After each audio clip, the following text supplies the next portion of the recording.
It's going to be fascinating to see how U.S. foreign policy and the fabled reset to Russia quickly becomes subordinated to the furious demands by the Obama administration for Russia to turn over Edward Snowden. And it also creates some tension. Russia is an authoritarian society. This is something that really can't be denied. And now you see for what one could probably consider are cynical purposes, they're using Snowden as a chit against the United States. So, Spencer Ackerman, can you start off by talking about what it was? I mean, obviously, Edward Snowden has had enormous impact in this country, and the reverberations are being felt around the world. One hearing after another now. In polls show that most people in this country consider him a whistleblower, not a traitor. I wanted to start by your focusing on the Obama administration's declassification of documents yesterday and the significance of this. It's tremendous. Two of the documents were fabled instances of oversight that the NSA and the Obama administration have cited to show that Congress has been fully on board with these programs from the start. When you look at what members of Congress who weren't on the secret intelligence committees in the House and Senate actually saw in these documents, it immediately starts off by talking about the threat of terrorism, the legacy of 9/11, and then describing that there are some bulk collection programs of phone records, and they never say in the documents that these are all Americans' phone records, that these collection programs occur without any suspicion of any American to any act of terrorism or espionage, which is what the underlying statute authorizing them says. They're 4 pages long. The Obama administration and the NSA issued them right before key surveillance votes. And this is what they now turn around and say amounted to congressional oversight and knowledge of these programs. Now, this were documents that Edward Snowden had already released, is that right? Well, no. These were some different, two of the documents were things that the Obama administration used as sort of summaries of the programs, not in detail for Congress. And then one of them was a really extraordinary document from the FISA court that complemented the first document from Snowden that we published back in June, disclosing the secret order on Verizon to turn over all of their subscribers' phone records. Unlike that document, this one goes into a bit more detail about the rules under which the NSA can access the phone records that it collects from millions of Americans, particularly cases where, despite what the Obama administration and the NSA have said, low-level technical officials, like Snowden, for instance, can actually access the databases without the fabled reasonable articulable suspicion of connections to terrorism or espionage. They just can't turn them into intelligence reports. And it also disclosed that there are algorithmic searches that the NSA has built that I'm sure Mr. Bamford, who knows more about this than most of us will ever know, and probably forgotten more about this than ever know, can explain in more detail. But in those cases, searches of the database do not occur when there is reasonable articulable suspicion. They occur when an algorithm determines that a proper ping should then go to an analyst. Two things that struck me here was the amount of access, where they're able to get access virtually anywhere in the world to everyone's internet communications, whether it's email or Google searches, whatever. And the other thing was when you're looking at these locations, there's 3 of these locations that are inside the United States. If you look at the map, one of them looks like it's up in San Francisco, which is where the AT&T has their large switch up there, and that's where the NSA set up their secret room. So it looks like there's that may be one of their locations. Another one looks like it's in Texas, and another one may be in New York or maybe along the Jersey coast where the cables come in. So there's an enormous, extensive access to all this telecommunications, and how easy it is for analysts to actually access this. It's just one of these pull-down menus on your computer that you just enter in an email address, put in my email address or whatever, and then there's another little opening for how much of my emails you'd like to see, a week, a month, or however however much, and then you hit it, and then you're reading it, and you can just flip through the subject lines and pick out whichever emails you want to read. It's really frightening when you think of how much information these days we put into emails and Google searches, and how easy it is for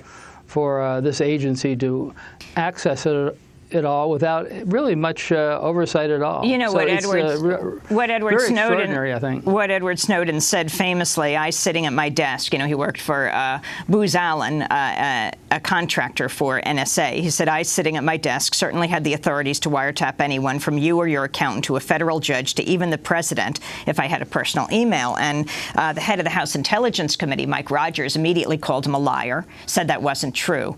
I want to go to yesterday's hearing. Some of the interactions were quite remarkable and important. At Wednesday's hearing, Senate Judiciary Committee Chair Patrick Leahy of Vermont accused the Obama administration officials of overstating the success of the domestic phone log program. This is Senator Leahy questioning NSA Deputy Director John Inglis. How many cases was Section 215 bulk phone records collection critical to preventing a terrorist plot? Sir, I might answer in open session and then offer to provide follow-up details in a classified session. I would say that the administration has disclosed that there were 54 plots that were disrupted over the life of these two programs. And Section 215 was critical to preventing. No, sir. 54 plots? And of those plots, 13 of those had a homeland nexus. The others had essentially plots that would have come to fruition, Europe, Asia, other places around the world. How many of those, of the 13, how many of those 13 were plots to harm Americans? Of the 13 that would have had a homeland nexus, 12 of those, 215 made a contribution. The question you've asked, though, is more precise in the sense of, is there a but-for case to be made, that but-for 215 those plots would have been disrupted? That's a very difficult question to answer, in so much as that's not necessarily how these programs work. That's actually not how these programs work. What happens is that you essentially have a range of tools at your disposal. One or more of these tools might tip you to a plot. Others of these tools might then give you an exposure as to what the nature of that plot is. And finally, the exercise of multiple instruments of power, to include law enforcement power, ultimately completes the picture and allows you to interdict that plot. There is an example amongst those 13 that comes close to a but-for example, and that's the case of Asylum. I've read that. I've read the material on that. It'd be safe to say the target 54 but-fors. It is safe to say that, sir. That's not right. This capability, the 215 collection of metadata, is focused on the homeland. It's focused on detecting plots that cross the foreign to homeland domain. But given that only 13 it wasn't of those a but-for in 54 cases. It was not, sir. That was NSA Deputy Director John Inglis being questioned by the chair of the Senate Judiciary Committee, Patrick Leahy. I want to go back to Spencer Ackerman. Can you please unpack what we just heard? What you heard was extraordinary. You heard the Deputy Director of the NSA say two things simultaneously. First, that the bulk phone records collection that's gone on for at least 7 years of all Americans' phone records, hundreds of million, yours, mine, everyone's, your neighbors, your family members, has in maybe one case, maybe, stopped a terrorist attack. Maybe. At absolute most. And he also said, and this is the subtler thing that's easier to miss, but is very important to link with yesterday's documents disclosure. He said that was the wrong way to view the program, that it wasn't a sort of, as he put it, but-for instance of actually directly stopping a plot. That's not really the right way to view it, he said. Well, look at what they told Congress in 2009 and 2011, the documents that the Obama administration disclosed yesterday. They present both of these programs, the one that we sort of commonly call PRISM, the Internet Habits and Communications Collection Program, and the Bulk Phone Records Program that they call 215. When you put them together, they describe them indistinctly, inseparably, and talk about how they directly disrupted terrorist plots, and tell Congress in secret documents that disclosing these programs would disrupt or potentially disrupt one of the most important safeguards to keeping the country safe since 9/11 and making sure that there's not another terrorist attack. That's what they told Congress ahead of key votes authorizing these programs. And now in open session, directly, they can't even say that 7 years worth of phone records collection, basically a network of everyone's social interactions conducted over the telephone, which is very easy to tell from metadata, for 7 years from all Americans has maybe stopped one terrorist plot. Stuart Baker, the former general counsel of the National Security Agency, also testified at Wednesday's hearing. He opposed proposals for greater oversight over the NSA's surveillance programs. Last thought, I've heard Senator Blumenthal's proposal and Judge Carr's proposal. I have to express some doubts about the idea of appointing a counsel from outside the government to represent, I don't know, well, that's the first question. Who or what is this person supposed to be representing? Are they representing the terrorists? Are they representing the court? Are they representing some abstract interest in civil liberties? Or are we just going to let them decide? You know, we got rid of the independent counsel law precisely because we were uneasy about having private parties just make up their own public policy without any check from political decision makers or without any client. And I fear we are getting into the same situation if we start appointing counsel to represent something in the context of these cases. That's Stuart Baker, the former general counsel of the National Security Agency, at the judiciary hearing. Jim Bamford, your response. Well, they certainly can do a much better job on oversight than they've been doing. This is a terrible way to do oversight through the FISA court. It's a secret court at a secret address that produces secret decisions, and it's basically a rubber stamp by 10 out of the 11 judges or Republicans, conservative Republicans. It's never been reformed in probably the 35 years it's been in existence. They could easily do a number of things. They could have an advocate in there. They can have a government-appointed advocate who's a fully cleared person who can argue the other side in these cases.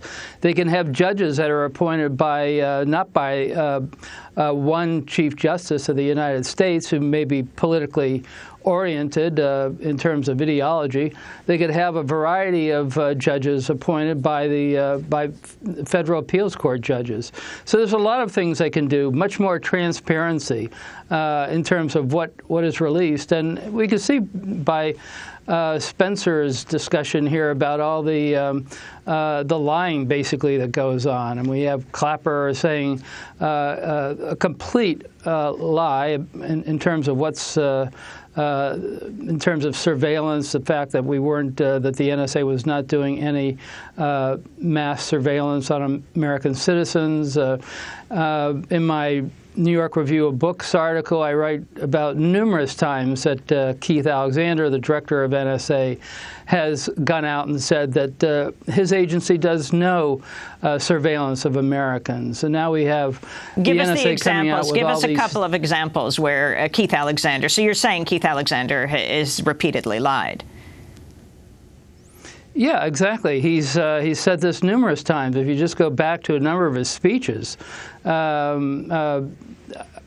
he's given speeches before a number of groups, and these different groups, which I discuss in the article, he's actually asked directly about surveillance on U.S. citizens, and he says, no, we don't do surveillance on U.S. citizens.